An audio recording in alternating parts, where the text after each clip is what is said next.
Hello and welcome back to Mark's House and Garden UK. This is my wildflower mound. I created this last spring and it's been absolutely brilliant.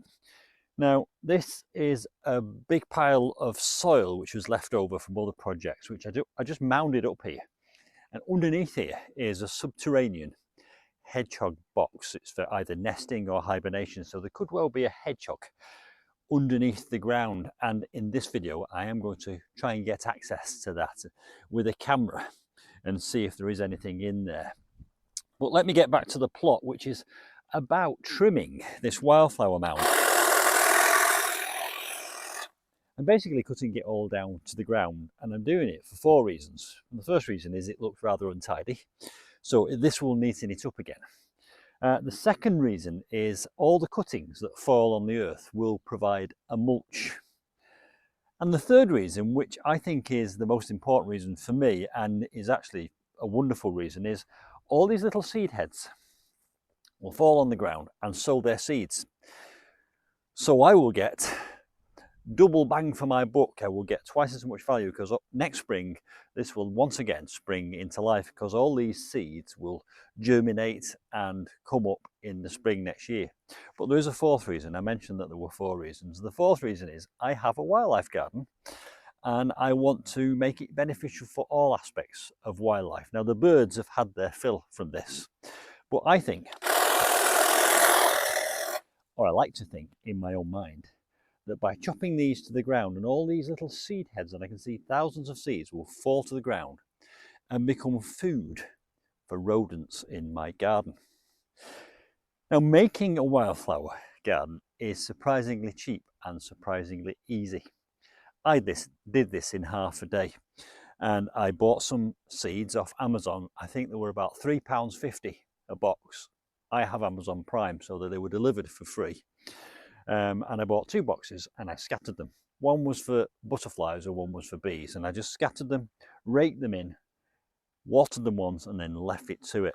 The nice thing about wildflowers is they don't need fertile soil. They will grow in very infertile soil. And they sprung into life, and all summer I've had wonderful flowers, wonderful for me to look at, but also wonderful for the pollinators. And occasionally when we've had supper with friends, I've come out here and taken a few little flowers and done a little tablescape inside. So it's a win-win-win in many ways. But it really does encourage wildlife. I always think, because I have a wildlife garden, I have a pond, I have a log pile, I have a hibernaculum, I have a twig pile. Everything I do in the garden is revolving around wildlife. I think this is a really beneficial thing, because it's about encouraging biodiversity in all elements of the food chain. Wildlife starts in the soil, of course, and then goes all the way up to predators at the top, the apex predators. And by doing this, I'm encouraging insects, invertebrates, butterflies, which will lay their eggs. Eggs are food for birds. The eggs will hatch into caterpillars, which is food for birds. The birds are actually food for predators. I have hobbyhawks and kestrels visiting my garden, and the mice are also food for those predators as well. So it's a virtuous cycle. It starts at the soil with the bacteria, and it goes all the way up to the buzzards in the sky. So that's what I'm doing here. In a moment, I'm going to go and have a look down the tunnel to see if we can see any evidence of a hedgehog in the underground hedgehog house. But of course, I'm going to be very careful and not disturb it. Right, this is the job I will continue with, but I'm pretty sure that if you're anything like me, you'd be interested to know if there's a hedgehog in there. There's an entrance to the tunnel here.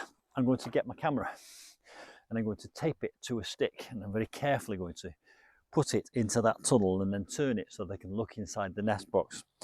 Whilst I've got your attention, this is a battery powered chainsaw which I've been given by Lively, and you can win that if you want to by joining my club. So have a look in the description box below this video and you will find my website where you can join my club, Mark's House and Garden UK Club. And we have a monthly giveaway gift bundle, and that's in the January prize draw.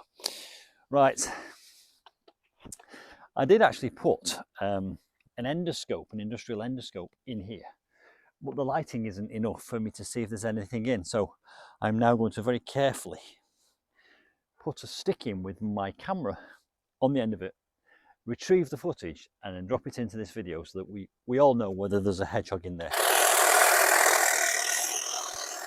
I do have hedgehogs in my garden.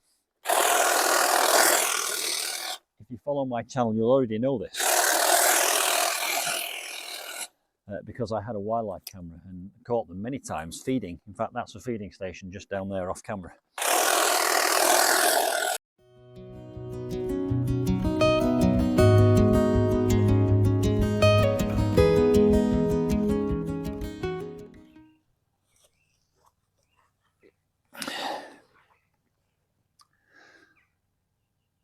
Regarding the hedgehog, I'm afraid I have some very sad and somewhat distressing news. I attached the camera to the end of a piece of wood and I very carefully put it into the tunnel here and hovered it around the entrance to the nesting box, which is just down here to my right under the ground. And sadly, there is a dead hedgehog in the entrance to the nesting box. It's definitely dead. It's clearly dead and it's clearly somewhat decomposed. The thing is, I'm not going to put the footage in out of respect for the animal actually, but I don't want to shock you or upset you, but I'm not going to put the footage of the dead creature in this video, but I will tell you that the box had no nesting material in it whatsoever. It was just the empty box that I installed, and in the entrance is a poor little creature which has obviously just died. Which is a shame because I've been nurturing the hedgehogs in my garden all summer. I've seen 2 or 3 different ones. I think this one was one of the juvenile ones, the smaller ones. They're not mature. And I guess it's just nature, isn't it? Some of them don't survive. I did everything I possibly could to do everything right. I did all my research into hedgehog nest boxes and hedgehog feeding and looking after hedgehogs. And I was over the moon when I first saw hedgehogs here. Sadly, this one hasn't made it. So I'm sorry to bring you that bad news, but we shall try again next year. I'm going to leave it there for the winter. I suppose it might provide some food for some other animals over the course of the winter as it decomposes and some other organisms. And then in the spring, I'll get access. There's a latch, there's a top to this which I can take off. In the spring, I'll take it off and remove it. And we'll start again in the spring. See you soon for some more wildflower mound trimming and hedgehog nest box adventures. Bye for now.